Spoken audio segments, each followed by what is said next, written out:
Before the doors were locked, before the whispers were buried under royal etiquette, there was a child whose very existence unsettled the crown. Prince John was not simply hidden from the public. He became the living secret Queen Victoria feared would expose something far darker. Inside the palace, perfection was not a hope. It was a command. Every smile, every bow, every public appearance had to serve the same grand illusion, that the royal bloodline was strong, untouched, and protected by fate itself. But Prince John disturbed that illusion from the beginning. Not because he was loud, not because he was rebellious, not because he demanded the throne. His danger was quieter than that. He stood at the edge of the family story like a question no one dared to answer. To the outside world, the crown presented unity. Family portraits suggested warmth. Ceremonies promised order. The monarchy wanted Britain to see discipline, dignity, and an unbroken line of power. But behind the polished language of duty, another machine was turning. Courtiers watched. Servants lowered their voices. Invitations were adjusted. Rooms were prepared without his name being spoken. John's absence from royal rituals was not a mistake. It was arranged, protected, and repeated until silence began to look natural. And that was the genius of the palace. It never needed to announce an erasure. It simply trained everyone to accept one. A chair left empty became ordinary. A name skipped in conversation became polite. A child removed from certain gatherings became better kept away. But beneath that politeness was fear. Servants were warned not to mention John near certain portraits, certain doors, and certain visitors whose curiosity could become dangerous. Even affection had rules. Somewhere in those years, a sealed nursery ledger was placed beyond casual reach. A medical note disappeared from the expected file. And among private papers, there remained the shadow of a royal instruction written in Victoria's own hand. These were not the traces of simple embarrassment. They were signs of a deeper panic moving through the family. Victoria was not merely a cold queen deciding to hide a fragile boy. She was a monarch haunted by collapse, scandal, hereditary shame, and the nightmare that one vulnerable child might reveal what the crown had spent generations concealing. Prince John's disappearance did not begin with cruelty. It began with panic. But to understand why a queen would erase a child from the heart of the monarchy, we must first enter the room where the first warning was spoken.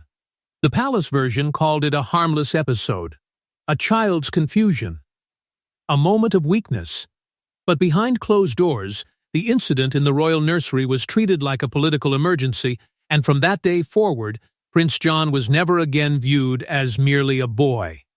It began with a sentence, small, sudden, and spoken in the careless way only a child can speak, without understanding the weight of the words leaving his mouth. John had been surrounded by the usual guardians of royal childhood, nurses who corrected posture, tutors who measured obedience, and household staff trained to hear everything while appearing to hear nothing. Yet when he repeated the forbidden phrase, the room changed. No one laughed. No one softened it. The silence arrived so quickly, it felt like an order. Those present understood at once that John had touched something beyond nursery talk. It was not childish nonsense. It was too specific, too close to conversations held behind closed doors. A reference to inheritance, a hint of legitimacy, perhaps even a detail from a secret arrangement whispered among adults who believed the child had not been listening. But children in palaces hear more than they are meant to hear. They absorb fear. They remember tones. And sometimes, without warning, they give the secret back. The report reached Victoria with careful language, but careful language could not hide the alarm beneath it. She did not respond like a grandmother simply worried for a fragile boy. She responded like a sovereign measuring damage. The question was no longer whether John had spoken strangely. The question was, who else might hear him speak again? Within hours, courtiers began doing what courtiers do best. They changed the meaning of the event. What had sounded like knowledge became confusion. What had felt like exposure became illness. The incident was folded into medical language, softened, controlled, and made easier to dismiss. It was the first hidden mechanism of the cover-up. Turn inconvenient truth into a symptom, and the person carrying it can be silenced without public cruelty. That was where John's vulnerability became useful to the palace. His condition gave them a mask. It allowed them to say he needed quiet when what they truly needed was control. It allowed them to call isolation kindness. And Victoria, gripped by a fear she would not name aloud, gave the command that changed everything.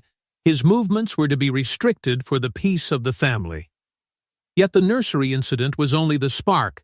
The true fire had been burning for years inside Victoria's deepest fear, the fear that the crown itself was contaminated. Queen Victoria understood better than anyone that royal blood was never just blood. It was power, prophecy, and punishment. If something appeared in one child, the world might ask where it came from, and that question could shake every throne connected to her name. For Victoria, lineage was not a private matter. It was the spine of empire. Every birth carried expectation, every marriage carried strategy, and every weakness inside the family could be turned into a weapon by those waiting beyond the palace gates. The crown did not survive on affection alone. It survived on belief. People had to believe the royal line was steady, chosen, almost untouchable. And Prince John, with his sudden words and troubling difference, threatened to crack that belief in a place where cracks were never allowed to show. What terrified Victoria was not simply John himself. It was what John might suggest. If one child appeared vulnerable, unstable, or touched by something the court could not neatly explain, then enemies could begin asking where that fragility began. Was it hidden in the blood? Was it passed down through marriages celebrated as triumphs? Was the dynasty less secure than it pretended? These were not medical questions inside the palace. They were political explosives. Victoria had lived long enough to know how whispers moved across Europe. A phrase dropped in one court could arrive polished and poisoned in another. Royal families were linked by blood, marriage, rivalry, and suspicion. If John became visible in the wrong way, if foreign observers saw too much or heard too clearly, the damage might spread beyond Britain. Marriage alliances could be questioned. Confidence in the succession could tremble. Public loyalty, so carefully fed by ceremony and myth, could begin to doubt what it had been taught to worship. Her advisors understood this fear and sharpened it. They told her that compassion had to be balanced against survival. They warned that a prince who could not be controlled might become a symbol others would use. John's condition, his innocence, even his confusion, became part of a larger royal calculation. Victoria may have told herself she was guarding him from cruelty, but every protective argument led to the same brutal answer: distance. Then the erasure quietly began. His name faded from informal family accounts before any official explanation could settle around him. Notes grew cautious. Mentions became rare. The palace feared less what John did than what his existence might prove. And then came the chilling turn. Victoria ordered that John be separated not after a diagnosis, but after a dynastic briefing.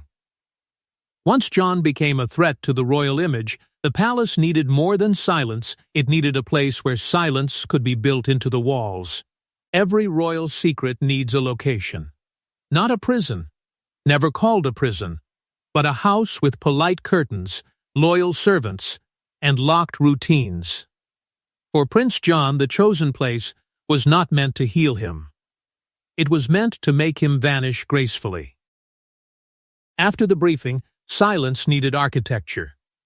The palace could hush a servant, edit a letter, or soften a report.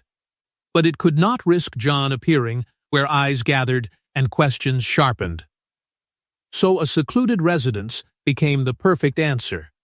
It looked respectable enough to avoid suspicion, gentle enough to sound kind, and distant enough to control every voice that entered or left. The monarchy did not announce exile. It dressed exile in careful language. The move was presented as necessary.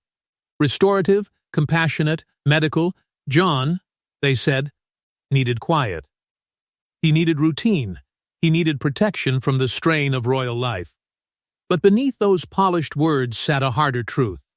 He was being removed from family ceremonies, erased from gatherings, kept away from portraits, and shielded from foreign visitors who might notice too much. His absence would become easier to explain once it became permanent. The staff chosen for the house were not selected only for care. They were selected for loyalty. They understood discretion before affection, obedience before curiosity. Reports sent back to Victoria were trimmed, measured, and made safe. Letters were watched. Visits were arranged with caution. Even kindness passed through palace control before it could reach the boy at the center of it all. And John must have felt the strange cruelty of it. He was not publicly punished. No one declared him guilty. Yet every routine around him whispered that his presence carried danger. The adults smiled too carefully. Their voices lowered too quickly. The words rest, quiet, protection, and care became soft blankets thrown over a harsher command: stay away, stay unseen, stay harmless. One sibling, unable to accept the distance, tried to come more often. But each attempt met the same velvet resistance from palace officials. Not forbidden outright, simply delayed. Redirected, made inconvenient until love itself became difficult to practice. Then came the first major twist. The house had not been chosen after the public explanation was prepared. It had been readied before that story was complete, and if the house had been prepared in advance, then Victoria's decision was not a reaction, it was part of a larger plan already moving through the corridors of power. The public imagined Queen Victoria as the unmoving force behind every royal command. But in the shadows, another circle was shaping the decision. Doctors, courtiers, advisors, and family loyalists gathered around one question: how do you hide a prince without making him look hidden? By then, the secluded house was no longer an idea. It was becoming policy. But policy inside a palace did not move by accident. It needed signatures, explanations, loyal witnesses, and men willing to turn fear into procedure. Around Victoria stood people who understood that reputation was not decoration. It was armor. If the monarchy appeared weak, enemies would strike. If the family appeared divided, gossip would become judgment. And if John appeared in public at the wrong moment, every hidden anxiety could suddenly find a voice. So his future was discussed in careful, bloodless terms. Not as a child with needs, not as a boy who might be frightened by distance, but as a problem the crown had to survive. Some urged tenderness. They warned that too much separation would wound him, and perhaps wound the family beyond repair.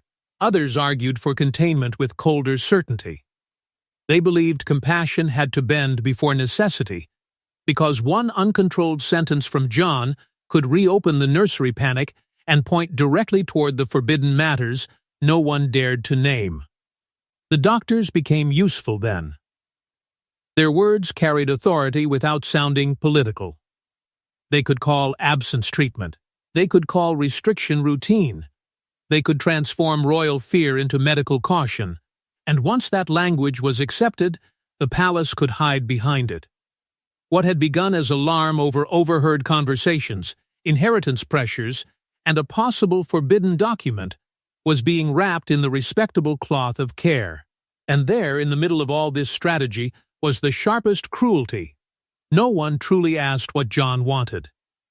They asked what the crown could withstand. They asked how much the public might notice. They asked whether visits should be limited, letters softened, names omitted, and servants disciplined. The boy himself became smaller in every sentence. One advisor, more cautious than the rest, warned Victoria that a hidden prince could one day become a greater scandal than a visible one. But Victoria's answer was chilling in its simplicity. Scandal could be managed after the fact, but exposure could not be undone. So the council settled on the story. John would be loved privately, protected publicly, and erased historically. But no palace secret survives on strategy alone. It survives because the people closest to it are taught to obey, even when obedience breaks their hearts. A locked door is not the cruelest part of a royal secret. The cruelest part is when everyone knows what is behind it and still walks past in silence. Prince John's family did not forget him all at once. They were trained to look away. After the council settled on its careful story, the burden did not remain with Victoria alone. It spread through the family like a cold instruction. Every person close to John had to learn the new rules: what could be said, what must be softened, which questions should die before they reached the Queen. His isolation was no longer just a policy. It became a habit inside the bloodline itself. For his siblings, the pain was quieter and more dangerous. Some felt guilt because they still moved through royal life while John was kept apart from it. Some felt confusion because affection had suddenly become something that needed permission. Others felt resentment, not toward the boy, but toward the invisible command that made love feel disloyal. Yet questioning Victoria meant more than challenging a grandmother. It meant challenging the crown, the family order, and the terrifying belief that silence was duty. Letters changed first. They grew shorter, safer, less alive. Warmth was trimmed into polite phrases. Worry was hidden beneath ordinary updates. The family learned to write around John instead of directly toward him, as if even ink could betray them. Birthdays became careful occasions. Holidays carried a missing space no one openly named. Portraits suggested unity while quietly proving exclusion. Every ritual required the same emotional performance: behave as if absence is normal. That was the hidden cruelty of the arrangement. John's erasure needed more than locked rooms and loyal servants. It required the cooperation of hearts. A sibling could miss him, but not too openly. A relative could ask after him, but not too often. Even grief had to remain well-mannered. One private note, kept away from official hands, captured the truth with painful simplicity. John was not gone, only forbidden.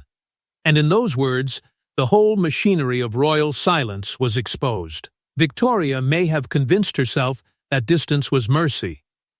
Perhaps she believed John was safer beyond the pressure of ceremony and gossip. But each year, that mercy hardened into something colder. And John, more aware than they admitted, must have felt the shape of the silence around him. The family did not stop loving him, they stopped being allowed to show it. Yet love, even when silenced, leaves traces, and one trace would eventually threaten to expose the entire arrangement. The monarchy survived because paper could be burned, signatures could be hidden, and servants could be dismissed. But one letter escaped the fire.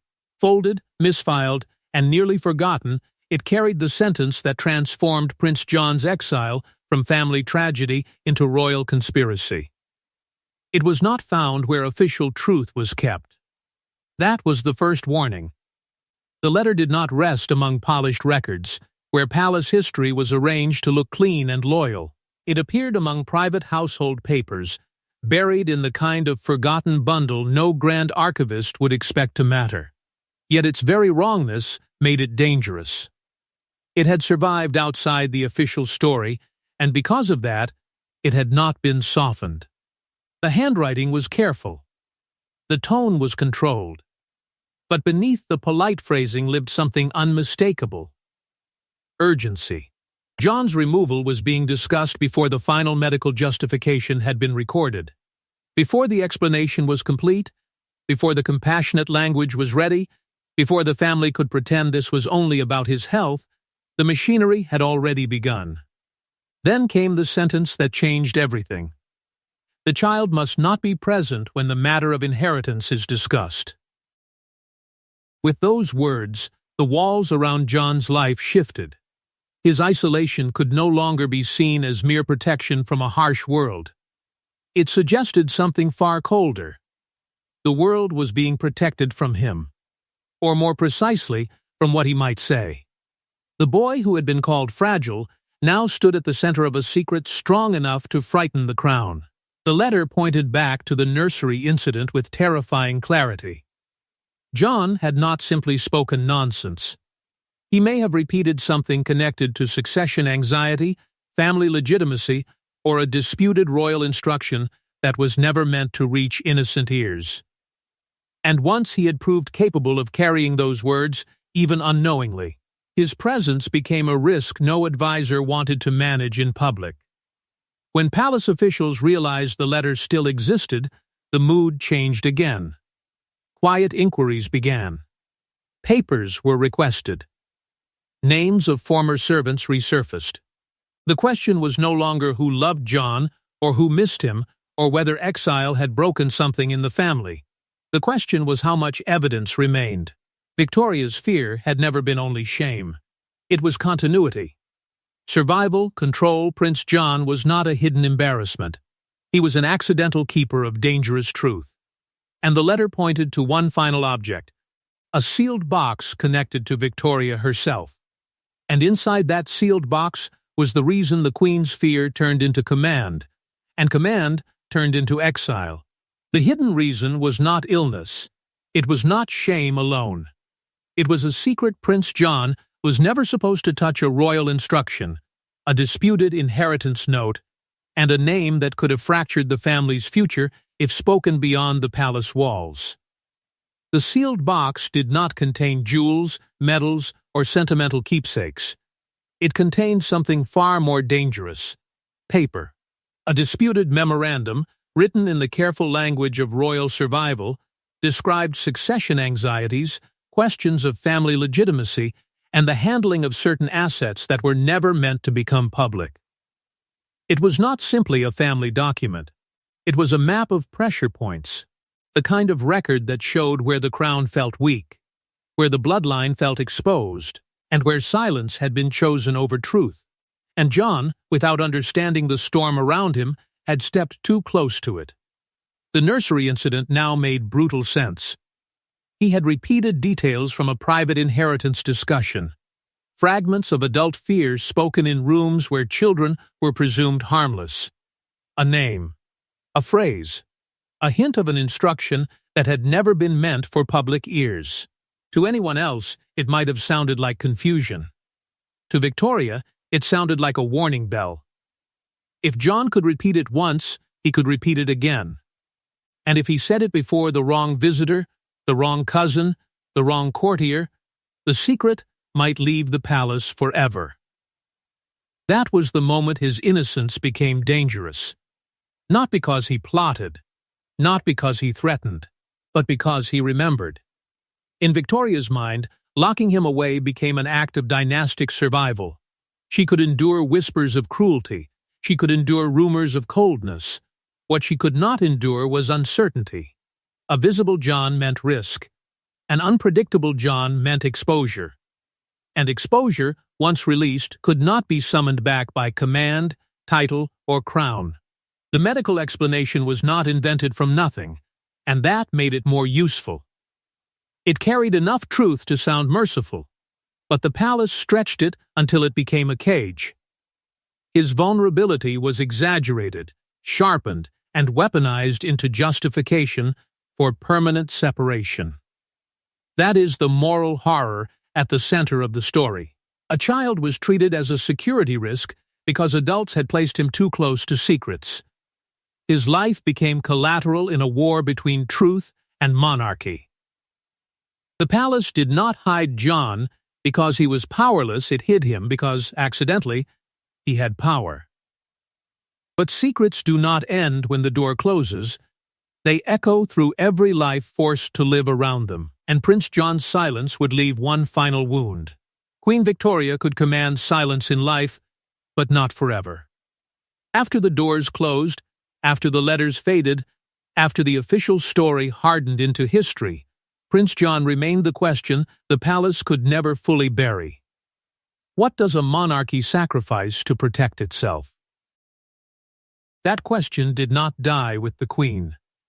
It moved quietly through the family, through servants' memories, through shortened letters and careful explanations, through every official version that sounded too polished to be complete.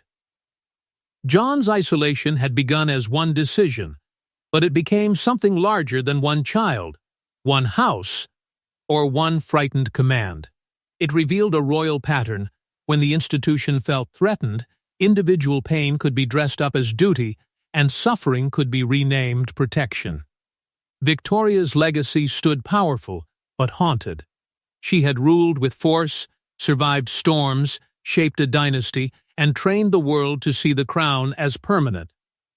Yet beneath that strength lived fear. Fear of scandal. Fear of weakness. Fear that blood, inheritance, and private shame could break through the public mask.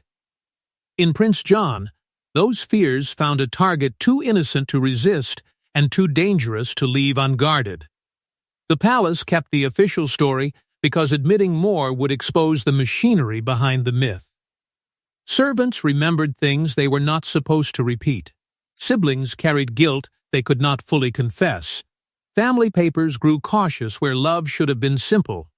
And John, reduced by history to a quiet absence, became something far more powerful than a hidden prince. He became a symbol of everything royal families refused to say aloud. The hidden reason was never just one act of cruelty. It was a system choosing image over intimacy, control over tenderness, and survival over truth. John's life proved that a palace can appear grand while hiding wounds inside its walls.